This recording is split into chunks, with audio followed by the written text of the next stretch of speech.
আসসালামু আলাইকুম প্রিয় চাকরি প্রত্যাশী ভাই বোনেরা, আপনারা সবাই কেমন আছেন? তো আজকে আমরা আমাদের এই ভিডিওতে নতুন যে সাপ্তাহিক চাকরির পত্রিকাটা প্রকাশিত হয়েছে, আজকে আমরা সেই সাপ্তাহিক চাকরির পত্রিকাটা নিয়ে আমরা এখানে আলোচনা করব। পুরো সপ্তাহে যতগুলো সার্কুলার প্রকাশিত হয় সমস্ত সার্কুলারগুলোই কম্বাইন করেই কিন্তু আসলে সাপ্তাহিক এই চাকরির পত্রিকাটা তৈরি করা হয়। তো আজকে আমরা আমাদের এই ভিডিওতে পুরো চাকরি বিজ্ঞপ্তিটা নিয়ে আলোচনা করব এবং অনেকগুলো পদেই কিন্তু এই সপ্তাহে অনেকগুলো পদেই লোক নেবে। তো সমস্ত বিষয়গুলো আসলে আমরা আমাদের এই ভিডিওতে আলোচনা করব। তবে মূল ভিডিওতে যাওয়ার আগে আপনাদের কাছে একটা রিকোয়েস্ট, আপনি যদি আমাদের চ্যানেলে নতুন হয়ে থাকেন তবে চ্যানেলটি অবশ্যই কিন্তু সাবস্ক্রাইব করে দিবেন এবং সাবস্ক্রাইব করতে কিন্তু একেবারেই ভুলবেন না। চলুন আমরা দেখি এই সপ্তাহে পত্রিকাতে কোন কোন প্রতিষ্ঠান এবং কোন কোন পদে লোক নেবে। পুরো সমস্ত বিষয়গুলোই আমরা এখন আলোচনা শুরু করব। চলুন আমরা মূল ভিডিওতে প্রবেশ করি। প্রথমে আমরা দেখতে পাচ্ছি যে পাওয়ার গ্রিড বাংলাদেশ পিএলসিতে কিন্তু লোক নেবে তার 165 জন।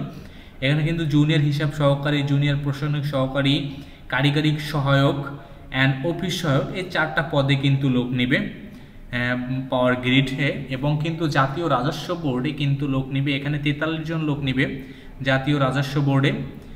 এছাড়া লোক নেবে, এছাড়া দেখতেছি আমরা রাজস্ব পদে কিন্তু আপনার শুধু অফিস সহায়ক পদেই কিন্তু লোক নেবে তারা 43 জন। বাংলাদেশ রেলওয়েতে কিন্তু 333 জনে একটা নিয়োগ আছে, এটা বর্তমান চলমান নিয়োগটা। ট্রেড অ্যাক্রেমনের ট্রেন কন্ট্রোলার এবং ট্রাফিক অ্যাপেন্ডিক্স এবং ট্রেড অ্যাপেন্ডিক্স, এই 4টি পদে কিন্তু তারা লোক নেবে। এরপর কিন্তু দেখতেছি জেলা প্রশাসন কার্যালয় ভোলাতে লোক নেবে কিন্তু 10 জন। নেত্রকোনা পল্লী বিদ্যুৎ সমিতিতে এখানে 6 জন লোক নেবে, এখানে হলো যে মহিলা ক্যাশিয়ার হিসাবে।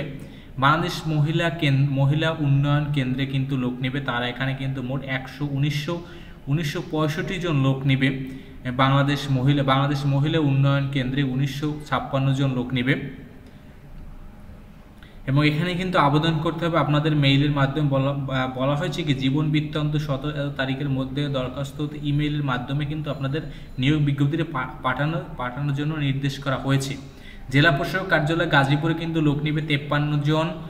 এরপর আমরা দেখতে পাচ্ছি যে বিজ্ঞান ও শিল্প গবেষণা পরিষদে কিন্তু 25 জন লোক নেবে। এবার হলো দীপ্তি সীমান্তে কিন্তু চাকরি, এখানে 13 জন লোক নেবে। সাইকোলজিস্ট, স্পিডবোট জুনিয়র শিক্ষক, ক্লাস অ্যাটেন্ডেন্টস, এবার বাস হেল্পার, পরিচ্ছন্নতা কর্মী হিসাবে কিন্তু লোক নেবে। এরপর জিপি বা 4G নেটওয়ার্কে কিন্তু তারা এখানে কিন্তু 728 জন লোক নেবে। এরপর যমুনা গ্রুপে কিন্তু মোটামুটি একটা নিয়োগ আছে, এখানে যমুনা গ্রুপে 8 জন লোক নেবে। এখানে কিন্তু ডিজিএম কাস্টম সরকার চট্টগ্রাম, কাস্টম সরকার bond and computer assign code হিসেবে কিন্তু যমুনা গ্রুপে 4টা পদে লোক নেবে। ন্যাশনাল টিউবস লিমিটেডে কিন্তু 36 জন লোক নেবে। কৃষি মন্ত্রণালয়ের অধীনে কিন্তু 13 জন লোক নেবে। আশুগঞ্জ পাওয়ার স্টেশনে লোক নেবে কিন্তু এখানে 14 জন। বরিশাল পল্লী বিদ্যুৎ সমিতিতে 7 জন লোকের একটা নিয়োগ বিজ্ঞপ্তি প্রকাশিত আছে। বাংলাদেশ পানি উন্নয়ন বোর্ডে কিন্তু তারা 8 জনের একটা নিয়োগ বিজ্ঞপ্তি চলমান। বাংলাদেশ পানি উন্নয়ন বোর্ডে কিন্তু ক্যাশিয়ার, গাড়ি চালক, নিরাপত্তা প্রহরী, অফিস সহায়ক এবং কি কার্টোগ্রাফ পদে কিন্তু তারা লোক নেবে। এবং চাঁদপুর বিজ্ঞান ও প্রযুক্তি বিশ্ববিদ্যালয়ে কিন্তু একটা নিয়োগ চলমান আছে। এরপর ইস্টার্ন ব্যাংক পিএলসিতে একটা নিয়োগ চলমান আছে। তবে আপনারা কিন্তু এখানে আবেদন করার সময় অবশ্যই আবার আমি আপনাদেরকে বলতেছি বাংলাদেশ মহিলা উন্নয়ন কেন্দ্র নিয়োগ এবং GP4G নেটওয়ার্কে নিয়োগ, এই নিয়োগ দুইটাতে আবেদন করার সময় অবশ্যই একটু আপনারা সতর্ক হয়ে নিয়োগ আবেদন করবেন। কেননা ইদানিং অনেকগুলো নিয়োগই কিন্তু তারা এখানে কিন্তু প্রতারকরা কিন্তু বিভিন্নভাবেই কিন্তু নিয়োগ দিয়ে আপনাদেরকে প্রতারিত করে থাকবে। তবে এই নিয়োগ দুইটাতে আবেদন করার সময় আপনারা অবশ্যই একটু সতর্ক হবেন, অবশ্যই সতর্ক থাকবেন। আমরা সবসময় চাই যাতে আপনারা যাতে সহজে একটা আবেদন করতে পারেন এবং আবেদনের সময় যাতে কোনো আপনাদের সমস্যা না হয়। তো তাই আপনাদেরকে বলা, এই ধরনের সার্কুলারে আবেদন করার সময় অবশ্যই আপনি সতর্ক থাকবেন। এরপর কিন্তু শেষের দিকে আরও কিছু সার্কুলার আছে, যেমন সোনালী ব্যাংক পিএলসিতে এবং এরপর হলো কমিউনিটি ব্যাংক পিএলসিতে নিয়োগ। নেত্রকোনা পল্লী বিদ্যুৎ সমিতিতে যে নিয়োগটা আছে ওটার সম্পর্কে বিস্তারিত এখানে আলোচনা করা আছে। এরপর মিনিস্ট্রি হাইটেক পার্কে কিন্তু তারা এখানে 20 জন লোক নেবে। মিনিস্ট্রি হাইটেন পার্ক এবং গোল্ডেন হারভেস্টে 600 লোকের একটা সার্কুলার চলমান আছে গোল্ডেন হারভেস্ট বিডি জবসের মাধ্যমে।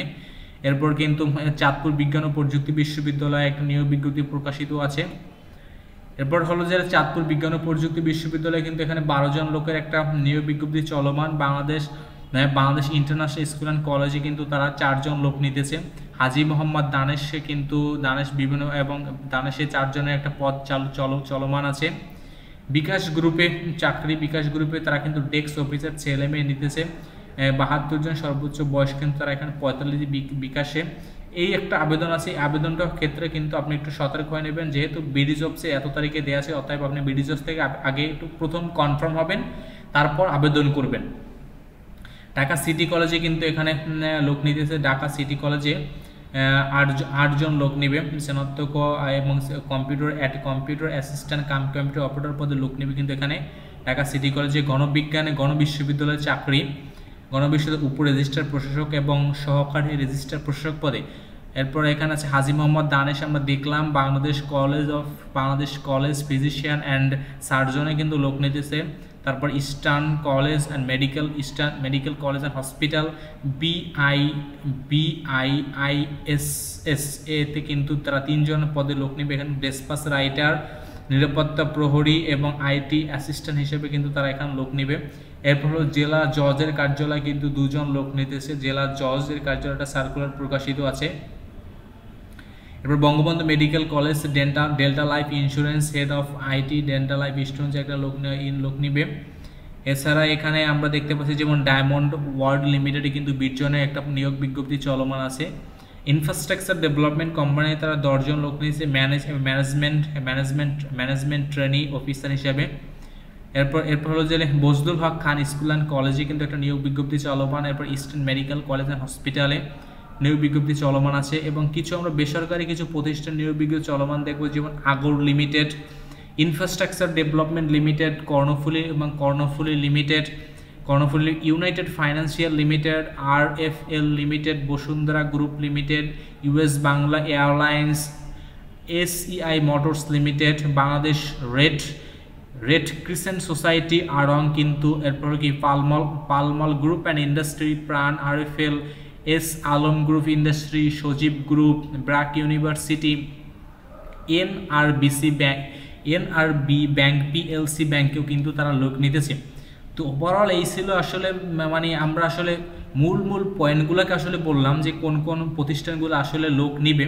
তো সবগুলো আবেদন যদি আপনার ডিটেলসে আপনাদের সাথে আলোচনা করতে চাই তাহলে কিন্তু ভিডিওটা একেবারে অনেক লম্বা হবে, যার কারণে আসলে সবগুলো বিষয় আমরা আলোচনা করলাম না, আপনাকে শুধু টপিক্সটা বললাম। দেন আপনি যদি এখানে মানে আবেদন করার মতো যদি আপনি যোগ্য হন বা আবেদন করতে আপনি ইচ্ছুক হন, তাহলে আপনি ইন্টারনেট বা যে কোনো ব্রাউজার সার্চ করলে এই সার্কুলার সম্পর্কে আপনি ডিটেলসে জানতে পারবেন। বা এই ধরনের সার্কুলারগুলো কিন্তু এই বেসরকারি সার্কুলার এগুলো ম্যাক্সিমাম কিন্তু আপনি 80-90% আপনি বিডি জবসেই কিন্তু পেয়ে যাবেন। বিডি জবসে এদের কিন্তু সার্চ দিলে যে আগর লিমিটেডে সার্চ দিলে হয়তো বা আগর লিমিটেডের বর্তমান চলমান সমস্ত সার্কুলারগুলো চলে আসবে। ওখান থেকে আপনি আসলে কিন্তু আপনি জানতে পারবেন যে কোন পদটা এখানে আপনি আবেদন করতে পারবেন কি পারবেন না, অর্থাৎ সমস্ত বিষয় কিন্তু আপনি ইজিলি জানতে পারবেন। তো এই ছিল আসলে আজকে 5 তারিখে যে 5 তারিখে যে সাপ্তাহিক চাকরির পত্রিকাটা প্রকাশিত হয়েছে, সেই চাকরির পত্রিকাটা একদম সম্পূর্ণ আমরা কিন্তু এখানে আলোচনা করলাম। হয়তো বা এখানে কিন্তু কোনো নিয়োগ বিজ্ঞপ্তি কিন্তু একদম মানে বাদ পড়েনি, সমস্ত নিয়োগ বিজ্ঞপ্তিগুলো নিয়েই কিন্তু আমরা এখানে ওভারঅল আলোচনা করছি। তবে এখানে কিন্তু কিছু নিয়োগ বিজ্ঞপ্তি আছে খুবই অনেকে আপনার আবেদন করবেন। আমার হোপফুলি যেমন এই যে জাতীয় রাজস্ব বোর্ডে যে অফিস সহায়ক পদ আছে এবং এই যে ট্রেড অ্যাক্টমনিতে 248 পদে যে একটা নিয়োগ আছে, তারপর এই একটা অফিস সহকারী নিয়োগ আছে, এই পদগুলোতে আসলে আবেদন করা মানে যেহেতু ছোট ছোট পদ আমরা সবসময় এই পদগুলোতে আসলে টার্গেট করি, বড় পদগুলোতে একটু কঠিন হয়ে যায় আমাদের জন্য। তো ধন্যবাদ আপনাদেরকে এতক্ষণ আসলে আমাদের সাথে থাকার জন্য। আর আপনি যদি এখনও আমাদের চ্যানেলটি সাবস্ক্রাইব করে না থাকেন তবে চ্যানেলটি সাবস্ক্রাইব করতে কিন্তু ভুলবেন না। ধন্যবাদ আপনাকে।